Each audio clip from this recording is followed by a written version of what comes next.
महाराष्ट्र मुख्य निवडणूक अधिकाऱ्याला मुंबई हायकोर्टानं नोटीस बजावली आहे। केंद्रीय निवडणूक आयोगाला सुद्धा हायकोर्टानं नोटीस दिली आहे।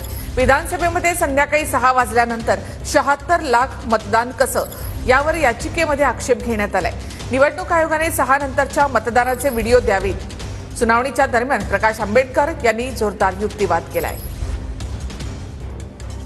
न्यायमूर्ती अजय गडकरी यांच्या खंडपीठासमोर ही सुनावणी झाली। या सुनावणीच्या दरम्यान आंबेडकरांनी युक्तिवाद केलेला आहे। महाराष्ट्र मुख्य निवडणूक अधिकाऱ्याला त्यानंतर मुंबई हायकोर्टानं नोटीस दिली आहे।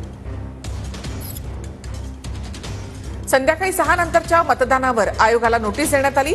6 नंतर झालेल्या मतदानाचा स्लिपचा रेकॉर्ड निवडणूक आयोगाकडे मागितला, तो अद्याप मिळाला नाही। निवडणूक आयोगाने संध्याकाळी 6 नंतर झालेल्या मतदानाचे व्हिडिओ द्यावे। संध्याकाळी 6 नंतर निवडणूक विभागाने व्हिडिओग्राफी केली का, असा युक्तिवाद प्रकाश आंबेडकर यांनी केलाय। निवडणूक आयोगाने आदर्श नियमावली पाळली नाही, असं अॅडव्होकेट प्रकाश आंबेडकर यांनी म्हटलंय। न्यायमूर्ती अजय गडकरी, न्यायमूर्ती कमल खाता यांच्या द्विसदस्यीय खंडपीठासमोर ही सुनावणी झाली।